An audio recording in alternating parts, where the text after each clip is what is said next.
श्री शिवरक्षास्तोत्रं विनियोगः। ओम अस्य श्री शिवरक्षास्तोत्रमन्त्रस्य याज्ञवल्क्य ऋषिः श्री सदाशिवो देवता अनुष्टुप् छन्दः।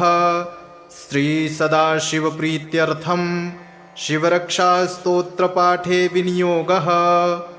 ओम चरितं देवदेवस्य महादेवस्य पावनम् अपारं परमोदारं चतुर्वर्गस्य साधनं गौरीविनायकोपेतं पञ्चवक्त्रं त्रिनेत्रकं शिवं ध्यात्वा दशभुजं शिवरक्षां पठेन्नरः।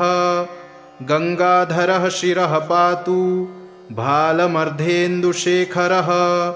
नयने मदनध्वंसी कर्णौ सर्पविभूषणः। घ्राणं पातु पुरारातिर्मुखं पातु जगत्पतिः। जिह्वां वागीश्वरः पातु कन्धरां शितिकन्धरः। श्रीकण्ठः पातु मे कण्ठं स्कन्धौ विश्वधुरन्धरः। भुजौ भूभारसंहर्ता करौ पातु पिनाग्ध्रिक। हृदयं शङ्करः पातु जठरं गिरिजापतिः। नाभिं मृत्युञ्जयः पातु कटिव्याघ्रजिनाम्बरः। सक्थिनी पातु दीनार्त शरणागतवत्सलः। ऊरू महेश्वरः पातु जानुनी जगदीश्वरः। जङ्घे पातु जगत्कर्ता गुल्फौ पातु गणाधिपः। चरणौ करुणा सिन्धुः सर्वाङ्गानि सदाशिवः। एतां शिवबलोपेतां रक्षां यः सुकृती पठेत् स भुक्त्वा सकलान् कामान् शिवसायुज्यमाप्नुयात्। ग्रहभूतपिशाचाद्यास्त्रैलोक्ये विचरन्ति ये दूरादाशु पलायन्ते शिवनामाभिरक्षणात्। अभयं करनामेदं कवचं पार्वतीपतेः। भक्त्या बिभर्ति यः कण्ठे तस्य वश्यं जगत्त्रयम्। इमां नारायणः स्वप्ने शिवरक्षां यथा दिशत। प्रातरुत्थाय योगीन्द्रो याज्ञवल्क्यस्तथा लिखत। ॐ चरितं देवदेवस्य महादेवस्य पावनम् अपारं परमोदारं चतुर्वर्गस्य साधनं गौरीविनायकोपेतं पञ्चवक्त्रं त्रिनेत्रकं शिवं ध्यात्वा दशभुजं शिवरक्षां पठेन्नरः। गंगाधरः शिरः पातु भालमर्धेन्दुशेखरः। नयने मदनध्वंसी कर्णौ सर्पविभूषणः। घ्राणं पातु पुरारातिर्मुखं पातु जगत्पतिः। जिह्वां वागीश्वरः पातु कन्धरां शितिकन्धरः। श्रीकण्ठः पातु मे कण्ठं स्कन्धौ विश्वधुरन्धरः।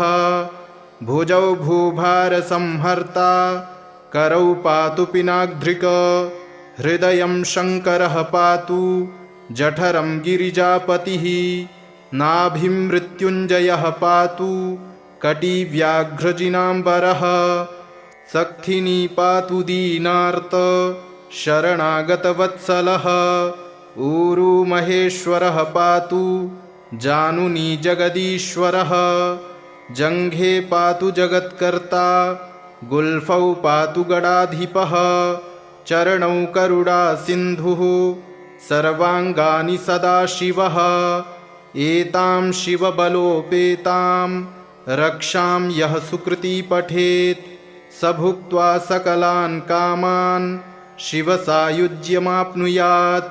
ग्रहभूतपिशाचाद्यास्त्रैलोक्ये विचरन्ति ये दूरादाशु पलायन्ते शिवनामाभिरक्षणात्। अभयं करनामेदं कवचं पार्वतीपतेः। भक्त्या बिभर्ति यः कण्ठे तस्य वश्यं जगत्त्रयम्। इमां नारायणः स्वप्ने शिवरक्षां यथा दिशत प्रातरुत्थाय योगीन्द्रो याज्ञवल्क्यस्तथा लिखत। ॐ चरितं देवदेवस्य महादेवस्य पावनम् अपारं परमोदारं चतुर्वर्गस्य साधनं गौरीविनायकोपेतं पञ्चवक्त्रं त्रिनेत्रकं शिवं ध्यात्वा दशभुजं शिवरक्षां पठेन्नरः। गङ्गाधरः शिरः पातु भालमर्धेन्दुशेखरः नयने मदनध्वंसी कर्णौ सर्पविभूषणः। घ्राणं पातु पुरारातिर्मुखं पातु जगत्पतिः जिह्वां वागीश्वरः पातु कन्धरां शितिकन्धरः। श्रीकण्ठः पातु मे कण्ठं स्कन्धौ विश्वधुरन्धरः। भुजौ भूभारसंहर्ता करौ पातु पिनाग्ध्रिक। हृदयं शङ्करः पातु जठरं गिरिजापतिः। नाभिं मृत्युञ्जयः पातु कटिव्याघ्रजिनाम्बरः। सक्थिनी पातु दीनार्त शरणागतवत्सलः। ऊरू महेश्वरः पातु जानुनी जगदीश्वरः। जङ्घे पातु जगत्कर्ता गुल्फौ पातु गडाधिपः। चरणौ करुणा सिन्धुः सर्वाङ्गानि सदाशिवः। एतां शिवबलोपेतां रक्षां यः सुकृती पठेत् स भुक्त्वा सकलान् कामान् शिवसायुज्यमाप्नुयात्। ग्रहभूतपिशाचाद्यास्त्रैलोक्ये विचरन्ति ये दूरादाशु पलायन्ते शिवनामाभिरक्षणात्। अभयं करनामेदं कवचं पार्वतीपतेः भक्त्या बिभर्ति यः कण्ठे तस्य वश्यं जगत्त्रयम्। इमां नारायणः स्वप्ने शिवरक्षां यथा दिशत प्रातरुत्थाय योगीन्द्रो याज्ञवल्क्यस्तथा लिखत। ॐ चरितं देवदेवस्य महादेवस्य पावनम् अपारं परमोदारं चतुर्वर्गस्य साधनं गौरीविनायकोपेतं पञ्चवक्त्रं त्रिनेत्रकं शिवं ध्यात्वा दशभुजं शिवरक्षां पठेन्नरः। गङ्गाधरः शिरः पातु भालमर्धेन्दुशेखरः नयने मदनध्वंसी कर्णौ सर्पविभूषणः। घ्राणं पातु पुरारातिर्मुखं पातु जगत्पतिः जिह्वां वागीश्वरः पातु कन्धरां शितिकन्धरः। श्रीकण्ठः पातु मे कण्ठं स्कन्धौ विश्वधुरन्धरः। भुजौ भूभारसंहर्ता करौ पातु पिनाग्ध्रिक। हृदयं शङ्करः पातु जठरं गिरिजापतिः। नाभिं मृत्युञ्जयः पातु कटिव्याघ्रजिनाम्बरः। सक्थिनी पातु दीनार्त शरणागतवत्सलः। ऊरू महेश्वरः पातु जानुनी जगदीश्वरः।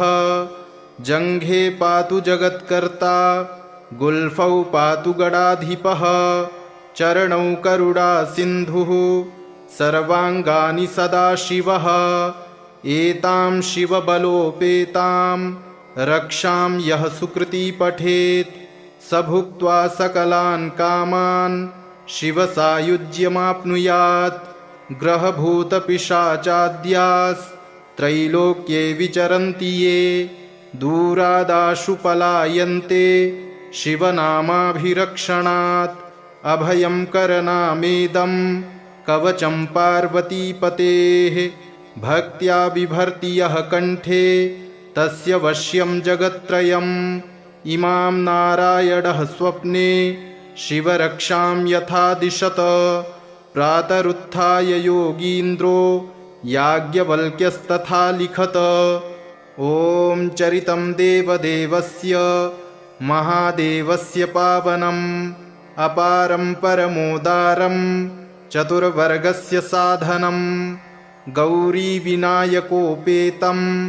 पञ्चवक्त्रं त्रिनेत्रकं शिवं ध्यात्वा दशभुजं शिवरक्षां पठेन्नरः गङ्गाधरः शिरः पातु भालमर्धेन्दुशेखरः नयने मदनध्वंसी कर्णौ सर्पविभूषणः घ्राणं पातु पुरारातिर्मुखं पातु जगत्पतिः जिह्वां वागीश्वरः पातु कन्धरां शितिकन्धरः श्रीकण्ठः पातु मे कण्ठं स्कन्धौ विश्वधुरन्धरः भुजौ भूभारसंहर्ता करौ पातु पिनाग्ध्रिक हृदयं शङ्करः पातु जठरं गिरिजापतिः नाभिं मृत्युञ्जयः पातु कटिव्याघ्रजिनाम्बरः सक्थिनी पातु दीनार्त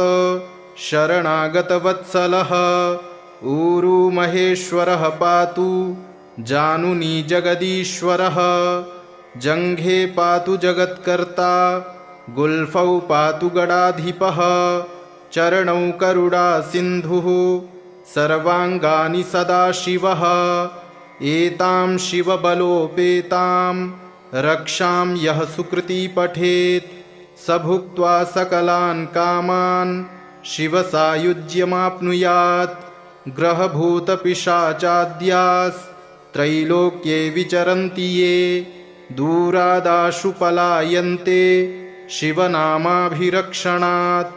अभयं करनामेदं कवचं पार्वतीपतेः भक्त्या बिभर्ति यः कण्ठे तस्य वश्यं जगत्त्रयम् इमां नारायणः स्वप्ने शिवरक्षां यथा दिशत प्रातरुत्थाय योगीन्द्रो याज्ञवल्क्यस्तथा लिखत इति श्रीयाज्ञवल्क्य प्रोक्तं शिवरक्षास्तोत्रं सम्पूर्णम्।